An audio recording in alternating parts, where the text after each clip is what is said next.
स्वागत आहे सर्वांचं आपल्या यूट्यूब चॅनल टार्गेट स्पर्धा परीक्षा जिल्हा परिषद भरती 2024 एक्झाम संदर्भात महत्त्वाची अपडेट आहे। झेडपी एक्झाम संदर्भात महत्त्वाची अपडेट आहे, ऑफिशियल अपडेट आहे। त्यासाठी व्हिडिओ जो आहे तो शेवटपर्यंत पाहायचा आहे। चॅनलवर नवीन आला असाल, पहिल्यांदाच व्हिडिओ पाहत असाल तर चॅनल सबस्क्राईब करून ठेवा। स्पर्धा परीक्षेच्या नवीन अपडेट आणि जिल्हा परिषद भरतीच्या सर्व अपडेट तुम्हाला चॅनलवर पाहण्यास मिळतील। सुरुवात करूया व्हिडिओला। त्यापूर्वी जर तुम्ही आतापर्यंत टेलिग्राम चॅनल जॉईन केलं नसेल तर टेलिग्राम चॅनल जॉईन करा। टेलिग्रामची लिंक व्हिडिओच्या डिस्क्रिप्शन बॉक्समध्ये आहे।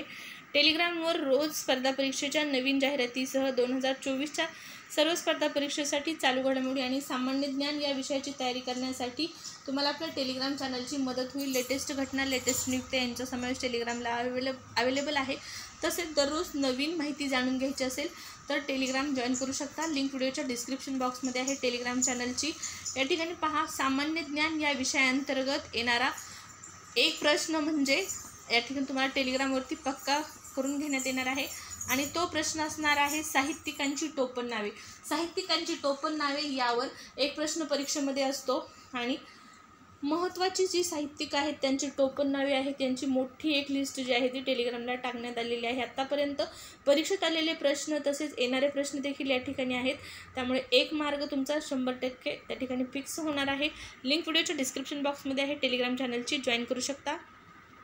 तर सुरुवात करूया जिल्हा परिषद भरती महत्त्वाच्या अपडेटला। या ठिकाणी पहा, जिल्हा परिषद भरतीच्या अपडेट संदर्भात एक महत्त्वाचं ऑफिशियल जे या ठिकाणी तुम्ही यादी पाहत आहात, ही जी यादी आहे झेडपी एक्झाम संदर्भातली यादी आहे। यवतमाळ जिल्हा परिषद अंतर्गत सन 2023-24 वर्षामध्ये झालेल्या सरळसेवा पदभरतीच्या अनुषंगाने तात्पुरती निवड यादी ही जी आहे ती प्रसिद्ध करण्यात आलेली आहे।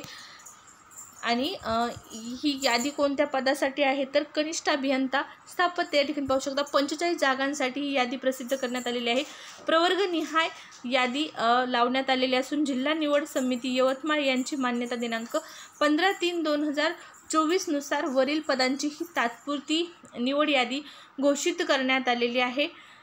प्रवर्गानुसार सविस्तर यादी लावलेली असून या यादीमध्ये महत्त्वाच्या सूचना देखील विद्यार्थ्यांसाठी आहे। तर वरील तात्पुरती निवड केलेले दिव्यांग उमेदवार अपात्र ठरल्यास प्रतीक्षा यादीमधील गुणानुक्रमे पात्र असलेल्या दिव्यांग उमेदवारांची निवड करण्यात येईल व जे दिव्यांग उमेदवार हे ज्या सामाजिक प्रवर्गात पात्र ठरल्यास प्रवर्गाच्या एक पद दिव्यांगांसाठी अतिरिक्त करण्यात येईल। वरील उमेदवारांच्या मूळ कागदपत्रांच्या अधीन राहून तात्पुरती निवड यादी व प्रतीक्षा यादी प्रसिद्ध करण्यात येत आहे। मूळ कागदपत्र तपासणी झाल्यानंतर शासन निर्णय दिनांक 4 मे 2022 नुसार वेळोवेळी सरळसेवा पदभरती करता निर्गमित केलेले जे शासन निर्णयाचे परिपत्रक आहे त्यानुसार अंतिम निवड यादी व प्रतीक्षा यादी या ठिकाणी प्रसिद्ध करण्यात येईल। तर ह्या ज्या विद्यार्थ्यांचं सिलेक्शन झालेलं आहे या निवड यादी आणि प्रतीक्षा यादीमध्ये या उमेदवारांची मूळ कागदपत्रांची पडताळणी होणार आहे आणि त्यानंतरच मग प्रत्यक्ष जी यादी आहे ती लागणार आहे। तर महत्त्वाचं अशी ही यादी आहे। या यादीमध्ये ज्या विद्यार्थ्यांचं नाव आलेलं आहे, ज्यांचं सिलेक्शन झालेलं आहे त्यांची परत मूळ कागदपत्रांची तपासणी होणार आहे। तर या सर्व विद्यार्थ्यांना शुभेच्छा आहेत। आता झेडपी एक्झाम राहिलेल्या संवर्गातील परीक्षेसंदर्भात माहिती जाणून घेऊया। आरोग्यसेवक, आरोग्यसेविका या पदांच्या तसेच ग्रामसेवक या पदांच्या ज्या परीक्षा राहिलेल्या आहेत या पदासाठी ऑफिशियलरित्या वेळापत्रक अद्यापही ऑफिशियल साईडवरती जाहीर करण्यात आलेलं नाही। तसेच शासनाच्या माध्यमातून या परीक्षांसंदर्भात कुठलीही अपडेट देण्यात येत नाही। सर्वात जास्त जे फॉर्म आहेत ते याच संवर्गातील झेडपीच्या जे राहिलेल्या एक्झाम आहेत त्याच संवर्गात आलेले आहेत आणि त्याचमुळे या परीक्षा ज्या आहेत त्या लवकरात लवकर होण्यासाठी विद्यार्थी मोठ्या प्रमाणात प्रतीक्षित आहेत, वाट पाहत आहेत। रोज प्रश्न आहेत त्यांचे की कधी हे पेपर होतील। परंतु आता आपण असे गृहीत धरून चालूया की आचारसंहिता संपल्याच्या नंतरच या परीक्षा होतील।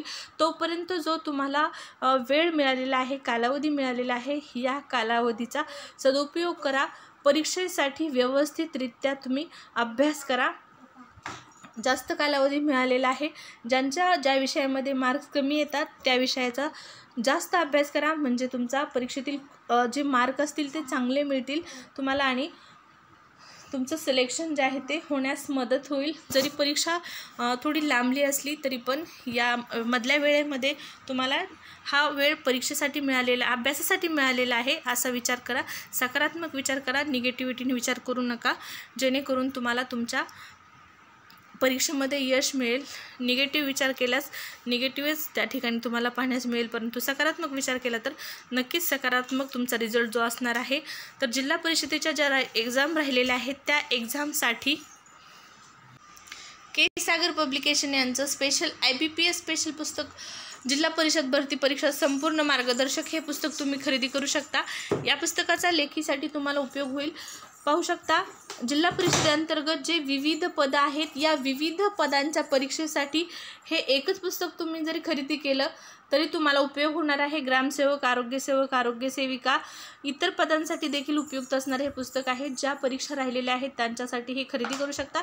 या पुस्तकाच्या मदतीने तुमची मराठी, इंग्रजी, बुद्धिमापन चाचणी, अंकगणित, सामान्य ज्ञान या विषयाची परिपूर्ण अशा प्रकारची तयारी होणार आहे. हे पुस्तक खरेदी करायचं असेल तर लिंक व्हिडिओच्या डिस्क्रिप्शन बॉक्समध्ये आहे. तसेच महाराष्ट्रातील सर्व बुक स्टॉलवर देखील हे पुस्तक तुम्हाला अवेलेबल आहे, त्यामुळे खरेदी करू शकता.